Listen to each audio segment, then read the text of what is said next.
Harry managed not to shout out, but it was a close thing. The little creature on the bed had large, bat-like ears and bulging green eyes the size of tennis balls. Harry knew instantly that this was what had been watching him out of the garden hedge that morning. As they stared at each other, Harry heard Dudley's voice from the hall. "May I take your coats, Mr. and Mrs. Mason?" The creature slipped off the bed and bowed so low that the end of its long, thin nose touched the carpet. Harry noticed that it was wearing what looked like an old pillowcase with rips for arm and leg holes. Hello?" said Harry nervously. "Harry Potter," said the creature in a high-pitched voice Harry was sure would carry down the stairs. "So long has Dobby wanted to meet you, sir. Such an honor it is." Thank you," said Harry, edging along the wall and sitting in his desk chair next to Hedwig, who was asleep in her large cage. He wanted to ask, "What are you?" but thought it would sound too rude, so instead he said, "Who are you?" "Dobby, sir. Just Dobby. Dobby the house elf," said the creature. "Oh, really?" said Harry. I don't want to be rude or anything, but this isn't a great time for me to have a house elf in my bedroom." Aunt Petunia's high, false laugh sounded from the living room. The elf hung his head. "Not that I'm not pleased to meet you," said Harry quickly, "but, is there any particular reason you're here?" "Oh, yes, sir," said Dobby earnestly. "Dobby has come to tell you, sir. It is difficult, sir. Dobby wonders where to begin." "Sit down," said Harry politely, pointing at the bed. To his horror, the elf burst into tears, very noisy tears. Sit down," he wailed. "Never, never, ever." Harry thought he heard the voices downstairs falter. "I'm sorry," he whispered. "I didn't mean to offend you or anything." "Offend Dobby?" choked the elf. "Dobby has never been asked to sit down by a wizard like an equal." Harry, trying to say "shh" and look comforting at the same time, ushered Dobby back onto the bed where he sat hiccuping, looking like a large and very ugly doll. At last he managed to control himself, and sat with his great eyes fixed on Harry in an expression of watery adoration. "You can't have met many decent wizards," said Harry, trying to cheer him up. Dobby shook his head. Then, without warning, he leapt up and started banging his head furiously on the window, shouting, "Bad Dobby! Bad Dobby!" "Don't! What are you doing?" Harry hissed, springing up and pulling Dobby back onto the bed. Hedwig had awoken with a particularly loud screech and was beating her wings wildly against the bars of her cage. "Dobby had to punish himself, sir," said the elf, who had gone slightly cross-eyed. "Dobby almost spoke ill of his family, sir." "Your family?" "The wizard family Dobby serves, sir. Dobby is a house elf, bound to serve one house and one family forever." "Do they know you're here?" asked Harry curiously. Dobby shuddered. "Oh, no, sir, no. Dobby will have to punish himself most grievously for coming to see you, sir. Dobby will have to shut his ears in the oven door for this, if they ever knew, sir." "But won't they notice if you shut your ears in the oven door?" "Dobby doubts it, sir. Dobby is always having to punish himself for something, sir. They lets Dobby get on with it, sir. Sometimes they reminds me to do extra punishments." "But why don't you leave? Escape?"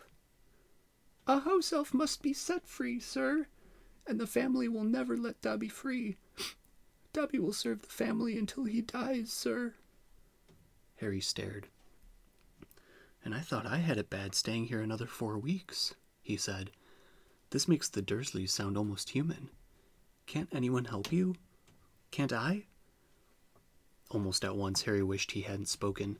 Dobby dissolved again into wails of gratitude. "Please," Harry whispered frantically, "please be quiet.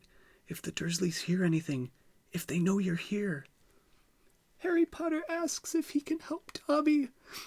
Dobby has heard of your greatness, sir, but of your goodness Dobby never knew.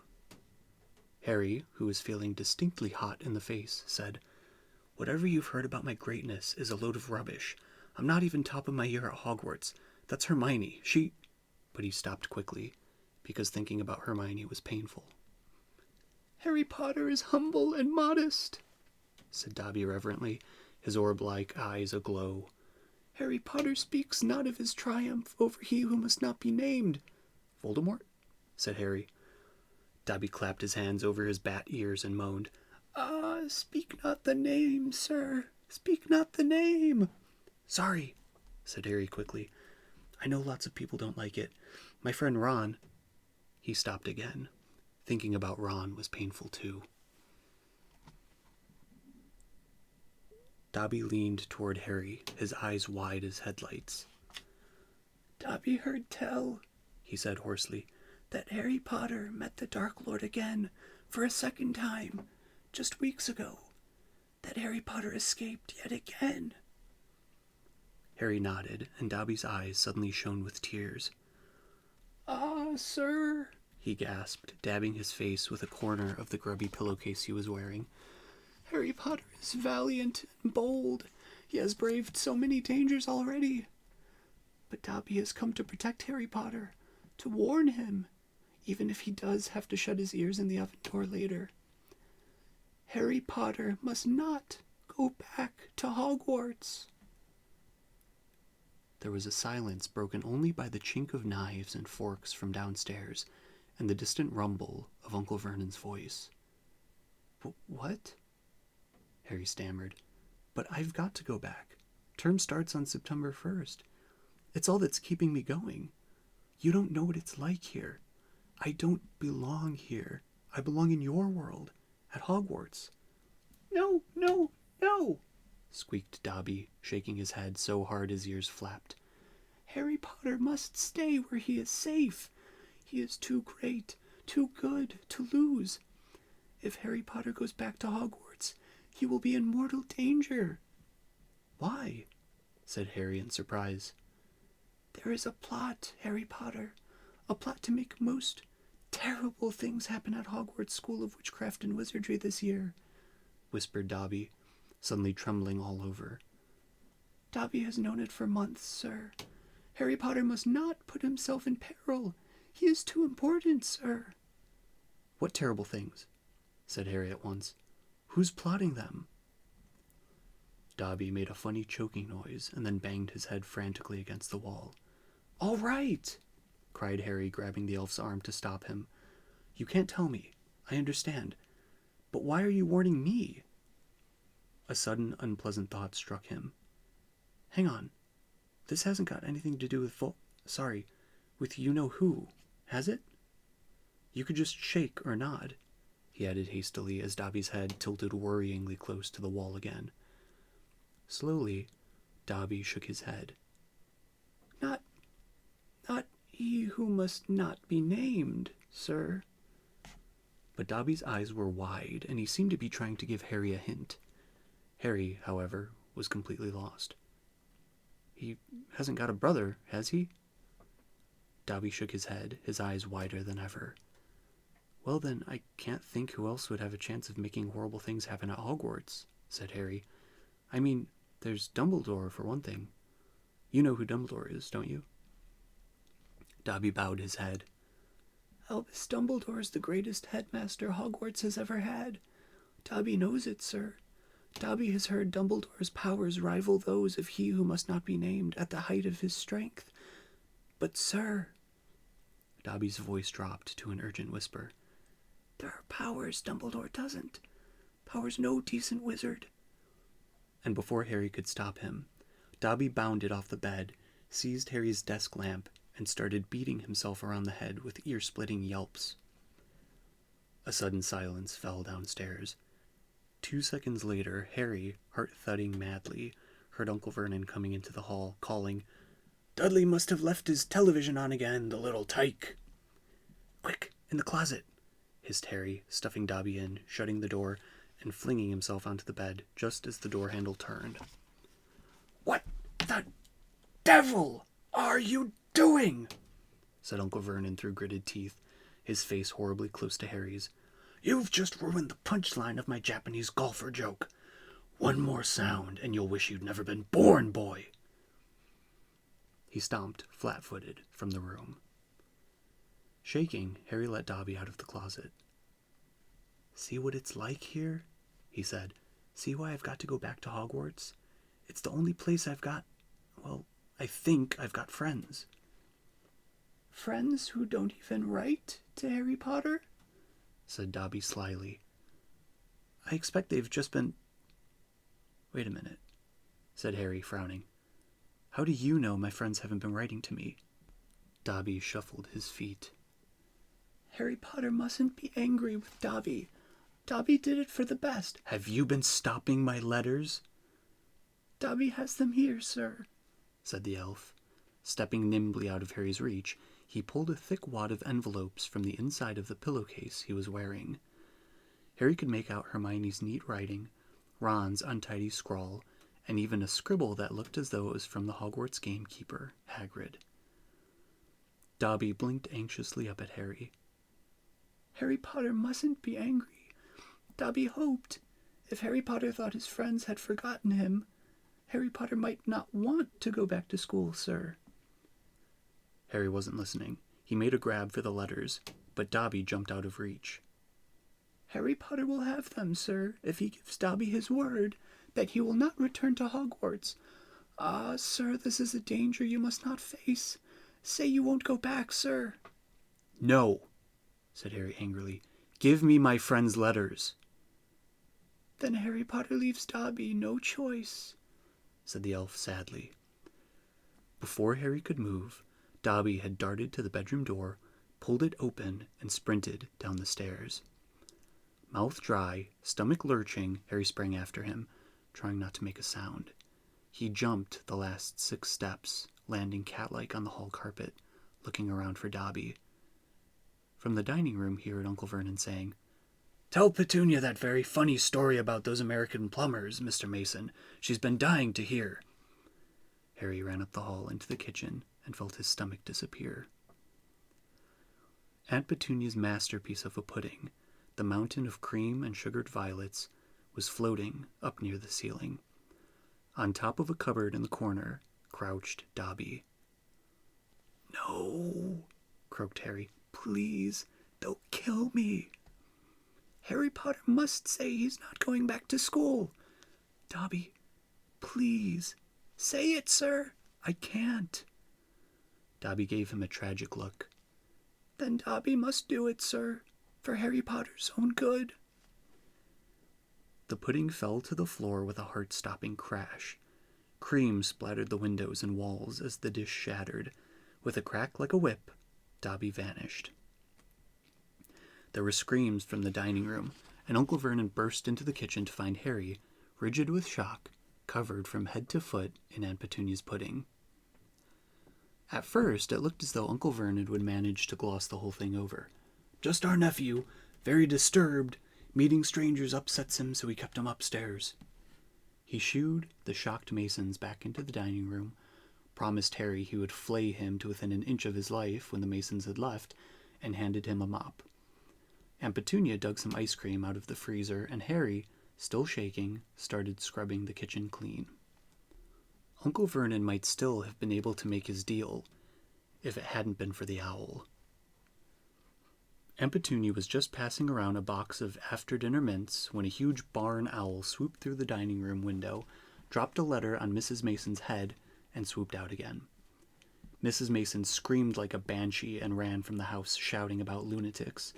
Mr. Mason stayed just long enough to tell the Dursleys that his wife was mortally afraid of birds of all shapes and sizes, and to ask whether this was their idea of a joke.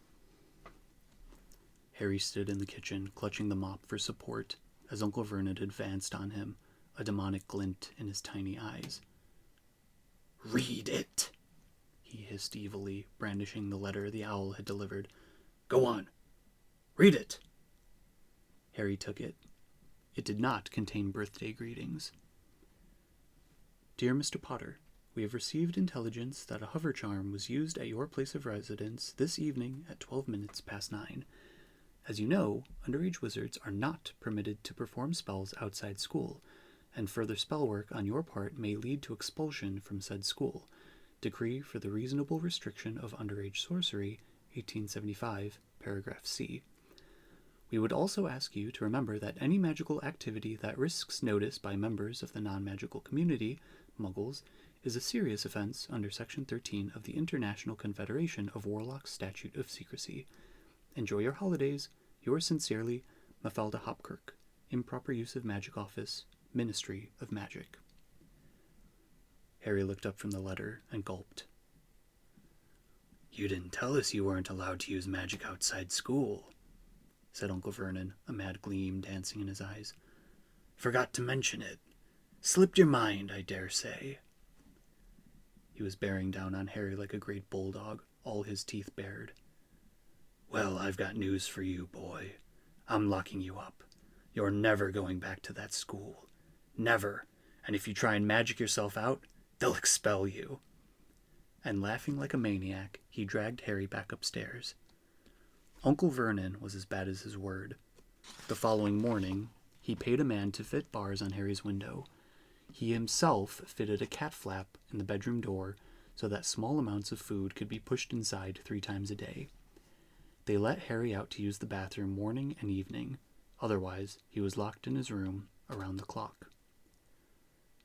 3 days later, the Dursleys were showing no signs of relenting, and Harry couldn't see any way out of his situation. He lay on his bed watching the sun sinking behind the bars on the window and wondered miserably what was going to happen to him. What was the good of magicking himself out of his room if Hogwarts would expel him for doing it? Yet life at Privet Drive had reached an all-time low. Now that the Dursleys knew they weren't going to wake up his fruit bats, he had lost his only weapon. Dobby might have saved Harry from horrible happenings at Hogwarts, but the way things were going, he'd probably starve to death anyway. The cat flap rattled and Aunt Petunia's hand appeared, pushing a bowl of canned soup into the room. Harry, whose insides were aching with hunger, jumped off his bed and seized it. The soup was stone cold, but he drank half of it in one gulp. Then he crossed the room to Hedwig's cage and tipped the soggy vegetables at the bottom of the bowl into her empty food tray. She ruffled her feathers and gave him a look of deep disgust. It's no good turning your beak up at it. That's all we've got, said Harry. He put the empty bowl back on the floor next to the cat flap and lay back down on the bed, somehow even hungrier than he had been before the soup. Supposing he was still alive in another 4 weeks, what would happen if he didn't turn up at Hogwarts? Would someone be sent to see why he hadn't come back? Would they be able to make the Dursleys let him go? The room was growing dark. Exhausted, stomach rumbling, mind spinning over the same unanswerable questions, Harry fell into an uneasy sleep. He dreamed that he was on show in a zoo, with a card reading "Underage Wizard" attached to his cage. People goggled through the bars at him as he lay, starving and weak, on a bed of straw. He saw Dobby's face in the crowd and shouted out, asking for help. But Dobby called, "Harry Potter is safe there, sir," and vanished. Then the Dursleys appeared, and Dudley rattled the bars of the cage, laughing at him. "Stop it," Harry muttered as the rattling pounded in his sore head. "Leave me alone. Cut it out. I'm trying to sleep." He opened his eyes. Moonlight was shining through the bars on the window, and someone was goggling through the bars at him. A freckle-faced, red-haired, long-nosed someone. Ron Weasley was outside Harry's window.